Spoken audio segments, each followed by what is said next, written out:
বর্ধমান কাণ্ডকে প্রথমে সিলিন্ডার বিস্ফোরণ এবং ক্রুড বোম বলে ধামাচাপা দেওয়ার চেষ্টা, প্রমাণ নষ্ট করতে কোনো নমুনা না রেখে তড়িঘড়ি আইডিগুলি ফাটিয়ে ফেলা। প্রথম থেকে পুলিশের বিরুদ্ধে এরকমই নানা চাঞ্চল্যকর অভিযোগ উঠলেও তার পাশে মুখ্যমন্ত্রী।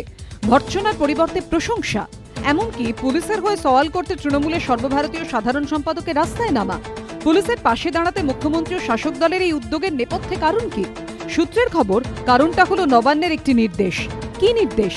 সূত্রের খবর, বর্ধমান বিস্ফোরণের পরে জেলা পুলিশ সুপার ডিজিকে রিপোর্ট দিয়ে জানিয়েছিলেন এটা জঙ্গিযোগের ঘটনা।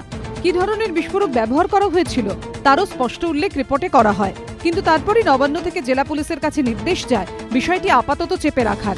কারণ হিসেবে দেখানো হয় দুর্গাপূজা ও ঈদকে।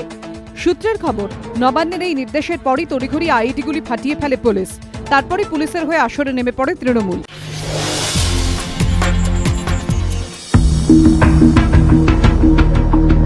খাগড়াগড়ের বাড়িতে মিলল বিস্ফোরক তৈরি নয়া রাসায়নিকের সন্ধান।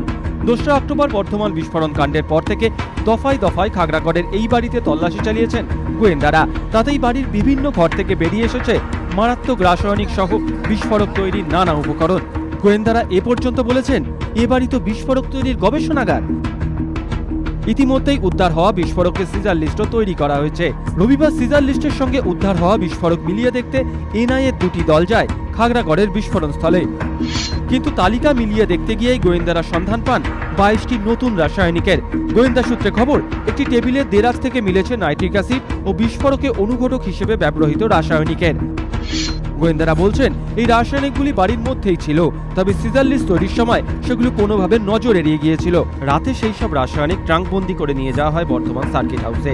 এছাড়া খাগড়াগড়ের বাড়ি থেকে বেশ কিছু আসবাবপত্র নমুনা হিসেবে সংগ্রহ করেছে এনআইএ। তার মধ্যে রয়েছে বিস্ফোরণে দুমড়ে মুচড়ে যাওয়া আলমারির লোহার শিট, রক্তের দাগ লেগে থাকা চৌকি। অন্যদিকে এনআইএ ডিআইজি এদিন মঙ্গলকোট থানায় যান। ইউসুফের বাড়ি সহ বিভিন্ন জায়গা থেকে উদ্ধার হওয়া জিনিসের মধ্যে কোনগুলি ফরেনসিক ল্যাবরেটরিতে পাঠানো হবে সেই সংক্রান্ত প্রয়োজনীয় নির্দেশ দেন তিনি।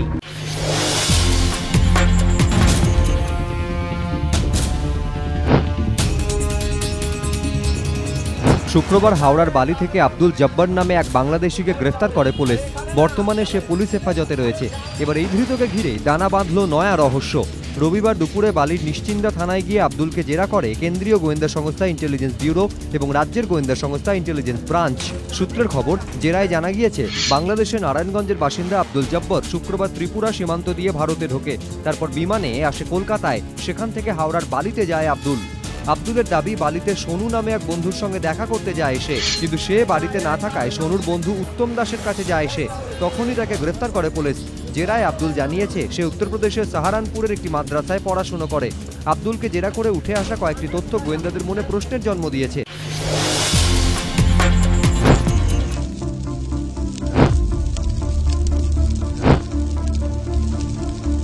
প্রকৃত দোষীদের আড়াল, নির্দোষদের গ্রেফতারের অভিযোগ, ঘরছাড়া মৃতার পরিবার, পুলিশের নিষ্ক্রিয়তার অভিযোগে হাইকোর্টে মামলা দায়ের। হাজারো অভিযোগ, বহু ঘটনার ঘনঘটা। কেটে গেছে প্রায় 1.5 মাস। অবশেষে ধূপগুড়ি গণধর্ষণ কাণ্ডে গ্রেফতার মূল অভিযুক্ত 4 তৃণমূল নেতা।